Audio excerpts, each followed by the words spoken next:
কর্মী বলেন, আমি তাদেরকে সম্মান রেখেই বলছি, তারা কিন্তু মাঠে কেউ ছিল না, একটা 10টা পয়সা তাদের খরচ করতে হয় নাই।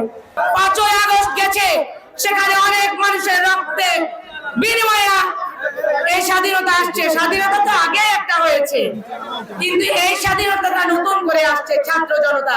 এখানে শুধু ছাত্র জনতার বিজয় ছিল না, এখানে সাধারণ মানুষের বিজয়, গণসাধারণ মানুষ এবং আমাদের বিএনপির ছাত্র দল, যুব দল, স্বেচ্ছাসেবক দল ভাইদের এবং সারা বাংলাদেশে আপামর জনতার বিজয়। এই বিজয়ে অনেকে খুশি হয়েছেন এবং অনেকে কষ্ট পেয়েছেন।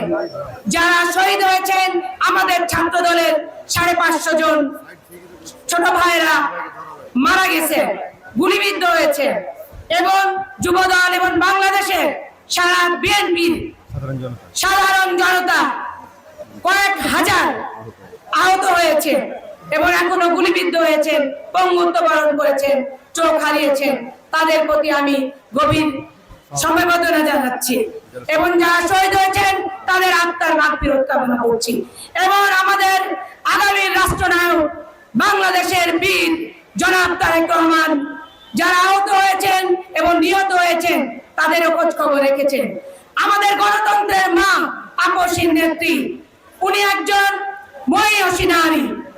আজকে 17 বছর জুলুম নির্যাতন সহ্য করে উনি এত কষ্ট করে টিকে আছেন আপনাদের ভালোবাসায়। আমরা চাই বাংলাদেশের সুন্দর একটা বাংলাদেশ হোক, নতুন বাংলাদেশ হোক, এবং এই বাংলাদেশে আগামী রাষ্ট্রনায়কের হাতে ইনশাআল্লাহ গণতান্ত্রিক পদ্ধতিতে নির্বাচনের মাধ্যমে এই অধিকার ফিরে পেতে চাই। আপনারা অন্য দল যারা করেছেন, এই যে আওয়ামী লীগের কথা বলি, দেখেন আপনারা কম কিন্তু জুলুম নির্যাতন করেন নাই। আমাদের না চলে ছাত্র দল, যুব দল এবং বিএনপি মূল দল, স্বেচ্ছাসেবক দল, এমন কোন মানুষ ছিল না যাদের বাড়িতে প্রশাসন ভাইদের অন্যায় অত্যাচার জুলুম নির্যাতন ছিল না। আমি অবশ্য প্রশাসন ভাইদের দৃষ্টি আকর্ষণ করে বলছি, তাদের আমি খুব একটা দোষ দিব না।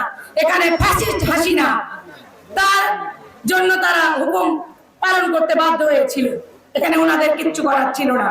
যাই হোক, আমি নাচলের সন্তান, আমাকে আপনারা সবাই চিনেন।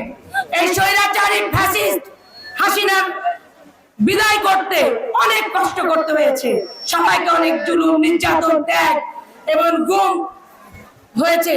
আমাদের সাধারণ মানুষরা অনেক গুম হয়েছে, শুধু আমাদের বিএনপি নেতা কর্মী বললে ভুল হবে, সাধারণ অনেক মানুষ। কিন্তু দেখেন একটা কথা, ওই 17 বছর কিন্তু অন্য কোন পার্টিরা ছিল না। এই যে চিলড্রেন পার্টি বলেন এবং জামাত ইসলামী বলেন, আমি তাদেরকে সম্মান রেখেই বলছি, তারা কিন্তু মাঠে কেউ ছিল না, একটা 10টা পয়সা তাদের খরচ করতে হয় নাই। এই সংগ্রামে আমরা যেভাবে কাজ করেছি, আমাদের নেতা কর্মীরা যেভাবে কাজ করেছে এবং জুলুম নির্যাতনের শিকার হয়েছে, তারা কিন্তু এত বেশি জুলুম নির্যাতনের শিকার হয় নাই। সামনে উপস্থিত মা বোনেরা, আমার এলাকায় এই নাচল, 3 তালা নাচল, বলা মুস্তাপুর, সব মহিলা ভোটারই বেশি। আপনারা আমার মা বোন, আমি আপনাদের এলাকার সন্তান, আমি শহীদ জিয়ার আদর্শের পরীক্ষিত সৈনিক, আমি জনাব তারেক রহমানের বিশ্বস্ত হাসিয়ার হিসাবে কাজ করতে চাই এবং বেগম খালেদা জিয়ার মুক্তির আন্দোলনের জন্য আমি একজন নারী হিসাবে কোন অংশে কম কোনো ভূমিকা রাখি নাই। এই যে জুলাই আগস্টের যে আন্দোলন, সেই আন্দোলনে আমি আমার সন্তানদেরকে নিয়ে, আমার ছোট্ট বাচ্চা ক্লাস 4-এ পড়ে এবং আমার ছাত্র দল, স্বেচ্ছাসেবক দল, যুব দল, আমার বাসা অধীনস্থ কর্মচারীদেরকে পর্যন্ত নিয়ে ড্রাইভার সহ আমি রাস্তায় নেমেছিলাম।